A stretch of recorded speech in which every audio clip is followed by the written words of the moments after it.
Welcome to Addiction Group's podcast, where we address pressing questions about addiction. Our goal is to provide insight and guidance for those seeking answers. I'm your host, Anna.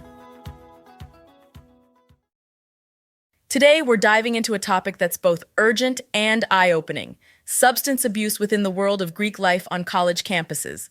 Here to shed some light on this is Ben, an expert on addiction and treatment. Welcome to the Addiction Group's podcast, Ben. Thanks for having me, Anna. It's important to talk about these issues, so I'm glad to be here. Ben, I think a lot of us have heard about the connection between Greek life and higher rates of substance abuse. But what's going on here? Why is substance use so much more common in these circles? That's a multifaceted issue, Anna. For one, you've got group living situations where the proximity to parties and alcohol is almost a given. Add to that the peer pressure to fit in, and you've got a recipe for higher substance use. And from what I understand, the supervision, or the lack thereof, is also a contributing factor? Exactly. The leaders are often older students who may themselves be actively engaged in the party scene. This lack of adult supervision can sometimes let things get out of hand. What's also concerning is the role of hazing in all this. Could you elaborate on that? Sure. Hazing often involves alcohol and drug abuse as part of initiation rituals, which not only exposes new members to harmful substances, but also creates a culture where this kind of behavior is normalized. With alcohol being the most abused substance on campuses and considering Greek life's reputation for partying, this must have some serious consequences. It certainly does. Aside from the clear health risks, there's also a great deal of academic fallout and, more disturbingly, a higher incidence of sexual assaults and accidents linked to these behaviors. That's tragic. Now let's touch on drug abuse. Is it correct to say that it's less documented than alcohol abuse in Greek life? Yes, that's correct. We don't have as much data on drugs, but given how interconnected party culture and party drugs like MDMA or cocaine are, they're certainly present in some Greek life environments. It's heart-wrenching to think about the ties between substance abuse and sexual assault. Can you talk a bit about that?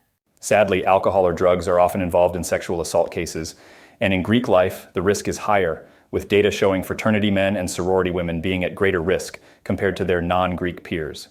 With stories of date rape drugs and such prevalent drinking statistics within these organizations, students and families must be wondering how they can identify Greek life experiences that are positive and don't encourage this harmful behavior?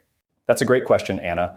Prospective members should really do their homework, ask about GPA, get to know the members, understand their values, see if they focus on volunteer work or academics, and attend events sober to get a real feel for the group sans the influence of alcohol. And if a student finds themselves in a Greek house with a substance abuse problem, what advice would you offer? It's challenging, but finding allies within the organization who also disagree with the status quo can make a difference. Speaking up takes courage, but change has to start somewhere, and often there are more allies than one might think. Well, Ben, thank you for offering your expertise on this complex issue. Your insights are invaluable for anyone connected to Greek life or concerned about substance abuse on college campuses. I appreciate the opportunity to discuss this, Anna. It's a conversation that needs to continue if we're going to see any real change.